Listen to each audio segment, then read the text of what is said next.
এই ভিডিওটা 23শে জানুয়ারির। সেদিন ছিল জিজুর বার্থডে, তাই জন্য সকালবেলায় রেডি হয়ে বম্মা আর আমি চলে গেছিলাম বদ্দির বাড়িতে। গিয়েই দেখি রান্নাঘরে চিকেন কষা হচ্ছে, ওদিকে ফ্রাইড রাইসও হয়ে গেছে। তারপর আমরা সবাই মিলে বসে বসে গল্প করছিলাম, আর আমাদের মধ্যমণি হয়েছিল সেদিন সোফি। তো ওকে অনেকক্ষণ ধরে আদর করে তারপর চলে গেছিলাম ওপরে গিয়ে দেখি আর্য আর তোজো কম্পিউটার নিয়ে ব্যস্ত।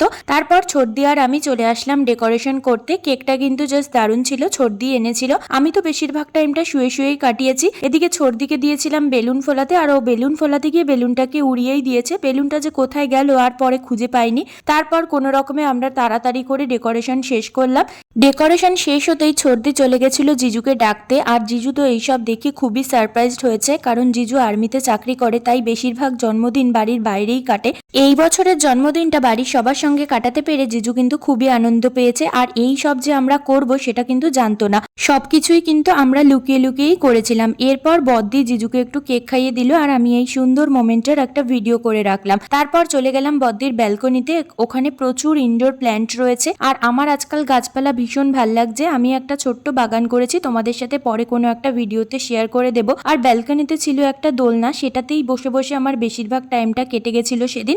তারপর চলে আসলাম আমরা সবাই মিলে খাওয়া দাওয়া করতে। বদ্দি এখানে জিজুকে সবকিছু সুন্দর করে সাজিয়ে খেতে দিয়েছিল, সাথে আমরাও বসে পড়েছিলাম খাওয়া দাওয়া করতে। রান্নাগুলো জাস্ট দারুণ হয়েছিল। দুপুরবেলা খাওয়া দাওয়ার পর সবাই মিলে একটু হালকা করে ঘুমিয়ে নিয়েছিলাম। তারপর সন্ধ্যেবেলায় চলে আসলাম ঠাকুর ঘরের ডেকোরেশনটা দেখতে। এরপর নিচে এসে দেখি বদ্দি আমাকে 2 রকমের মিষ্টি দিল, কারণ আমি দুপুরবেলায় আর মিষ্টি খাইনি, সেই জন্য সন্ধ্যেবেলায় মিষ্টিটা খেয়ে নিলাম। মিষ্টি খাওয়া শেষ হতে না হতেই দেখি বদ্দি চা নিয়ে হাজির হয়ে গেছে। সবাই মিলে চা খেতে খেতে অনেকক্ষণ গল্প করলাম। তারপর চলে এসেছিল পিসিমণির বাড়ি, যেহেতু একদম বদ্দির বাড়ির পাশেই, তাই বদ্দিদেরকে টাটা করে চলে গেছিলাম পিসিমণির বাড়িতে। সেখানে গিয়েই আগে টুসুর সঙ্গে দেখা করে নিলাম। তারপর টুসু আমার জন্য ক্লে দিয়ে সুন্দর একটা ফ্লাওয়ার রিং বানিয়ে দিয়েছিল, কিন্তু আমি সেটা বাড়িতে আনতেই ভুলে গেছি। ও অনেক কিউট জিনিস বানিয়েছে, সেগুলোও আমাকে দেখালো। তারপর দেখি বৌদি আমাদের জন্য কফি বানিয়ে নিয়ে এসেছে। কফি খেয়ে কিছুক্ষণ গল্পগুজব করে আমি আর বম্মা রওনা দিলাম বাড়ির পথে। তো আজকের মতন টাটা, দেখা হচ্ছে নেক্সট ব্লগে।